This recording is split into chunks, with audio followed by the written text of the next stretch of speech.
Anthony Sonnenberg. This is Colab. It's a trendy little space over in East Austin, and this is my show called Beauty is Not Benign. The main piece that's over here is this bearskin rug piece. I think it's the title I'm calling it right now is Untitled Spring because they're all springtime flowers. But there's a lot of things going on with it. Part of it is I'm kind of like interested in flowers and taxidermy, and I'm not, really 100% sure why myself. I'm just kind of like trying to figure it out. But I like them because a lot of the pieces here have a lot of play on dominance and submissiveness, and a lot of like the switching of that roles. So it's like the bear, which could normally be like a man killer, is pretty reduced to like something that is, really, really passive. It's just a rug on a floor, and then flowers, which are probably considered to be less passive or in the dominant position. I'm also interested in the fact that a lot of thinking about time instead of in a linear way, in a circular way, of like more like seasons and life and death. And I'm interested that these flowers are gold and they're removed from the cycle, and so is the taxidermy. I think that's a lot of intrigue about a taxidermy, is that they've been taken out of the life cycle and preserved in this kind of creepy way. So there's a lot of that going on in here. All the flowers are handmade, hand cut out of metal sheets with scissors, and hand drawn in with tools. And this piece took about 3 months to make. Each flower takes maybe, like, depending on how complicated, about 8 hours to 3 days. And this one focuses on all springtime flowers. It's kind of a bigger piece. So like that's a peony that you're focusing on. Okay. So What do you call that again? A peony. A peony, okay. Yeah, it's a lot of bulb plants. I do a lot of gardening. It's kind of like it's like a thing that's been passed down in the family. So a lot of these plants are things that I always want to grow but don't grow here. They're kind of like, in a way, like my fantasy garden. But I like spring flowers also because they're really particularly delicate. They're only in springtime, and they're here for a really short time. I think they're kind of like the most effervescent of flowers, which is the same kind of deal with this guy over here. It's just a smaller piece. I wanted to make it a companion to this one, so it's up in the air, and you can. It's a little bit smaller. You can take in the detail more. This is all orchids and ram school, and it's the same kind of idea of orchids are very exotic. They're grown in hothouses. So in that way, they're very, very delicate, perhaps more delicate than a lot of flowers, and that they're almost always experienced like out of their habitat. But I felt like that was a really nice balance to, the forcefulness in a ram skull, which is, I don't know, for me like a kind of big symbol of like masculinity and forcefulness. But then again, it's also kind of had its role switched. And then the third piece is this one going around the room, which I call The Ties That Bind Us. And it's made out of a mink coat that was entirely deconstructed into 1.5-inch strips and then placed in and around the room. Okay, so that was a mink coat. I'm just to get. Yeah, a mink coat. Okay. So this is all mink fur. That's going around the entire circumference of the Yes, room. Okay, yeah. I didn't even notice that. Okay. And I just kind of, in my statement over here, I'm talking about a lot about how we kind of like use artificial things like artificial flowers, and artificiality also could be experienced in like that they're preserving this bear. And I feel like we kind of create screens around us to insulate us from, the ups and downs that comes with the cycle of time.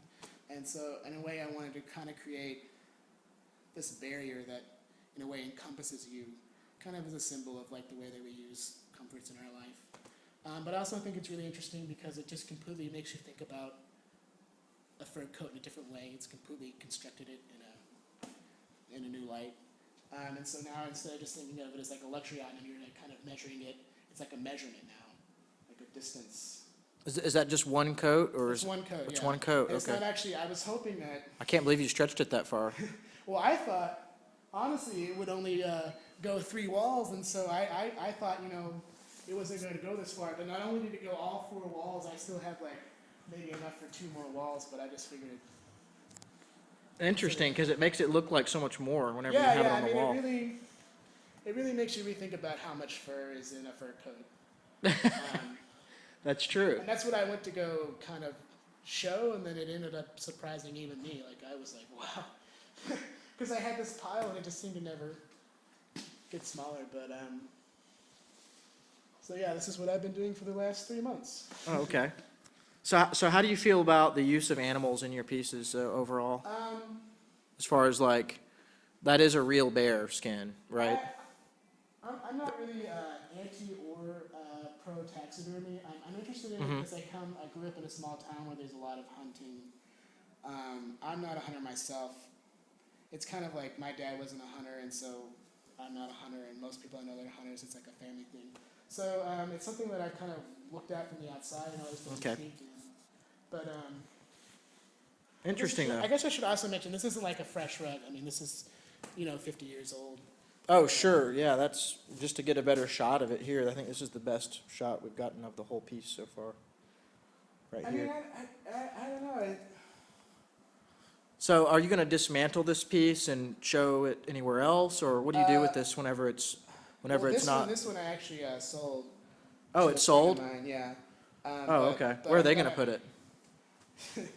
She doesn't know yet. I think Okay. she might put it in storage until she gets a bigger house. But Is she going to have to reconstruct it herself, yeah, or? she's probably. I don't know. We were joking around earlier that maybe she'll just take it to an architect and be like, "I want my house around this." So this has to be here. Okay. I'm actually I've applied at several places in Houston. I've got some other pieces that I'm thinking about combining with these to make maybe a show for a bigger space. And then actually, a couple weeks from now, I'm taking these to a smaller gallery up north, and I'm just going to take 6 of my favorite ones and display them as individuals. Because they work really well in groups, but I think there's also enough detail in each one that they can stand on their own. So now, what are the materials again? Because it looks like it's metal, right? Yeah, it's all the petals and leaves are made of like a sheet metal brass. I actually just get it from Hobby Lobby, and they're not very explicit about what it's made out of. So I don't know if it's pure brass or if it's like an alloy. And then all the stems are made out of brass tubing, and it's all. Oh, the tubing. Okay, yeah, like. So every flower is hand cut. A lot of times. Did you braise it, the tubing and stuff? Yeah, and they're all soldered together. Oh, you soldered it together. Yeah, Okay. everything's soldered together. So a lot of times I'd either just kind of make up the flower myself, or I would. I was having to do that a lot because I was making it in the winter, but recently, now that there's more flowers about, I can take them and dry the petals flat and use the petals to make actual patterns. And, Okay. But I still like it because a lot of the flowers would have the same pattern, but because they're all individually hand cut by hand, they're all individual flowers, which I think is kind of important because no flower in nature's. And I see you have a flower on your shirt tonight. Yeah. I also do floral design on the side, and so I figured. I don't know, Cool. dig flowers. Awesome. Well, it looks very interesting. I think when you come to Colabs, you always see an interesting use of the space, and Yeah. you definitely did that for them this time. So. Yeah, I like it. I think I feel like these pieces are pretty sophisticated. Not to, I guess, get too far ahead of myself, but I think it's like a nice addition to Colab because it's got a nice, really detailed, time-consuming work, but also like a good installation, which it's always kind of a signature. Yeah, all the space kind of frames it like there's an immense amount of empty space in this room for your show, which I think emphasizes your pieces. Yeah, I wanted to make which is cool. There's like a hard balance of like this because these things have so much detail so there's the balance between giving them their own space to really show them off. But I think this fur piece was kind of I think really helps in like making sure all the space is in use, but without cluttering it. So. Yeah, I like it. It's interesting. I know I saw like I think on your flyer you had the peony flower. Isn't that no, right? it wasn't a peony. What was that? Which one was that? This dahlia, this guy right here. Oh, okay. That's That's the one that was on the flyer. Okay, cool. Yeah, it looks like you spent a lot of time making the flowers, though, and I mean, I think it's pretty cool. Well, thanks Tony for showing us your art. I think it's fantastic, and I'm sure everybody who's checked it out has really enjoyed it. I'm glad. I'm glad you got to come talk to me. Appreciate it. All right, thanks, Tony. See you next time.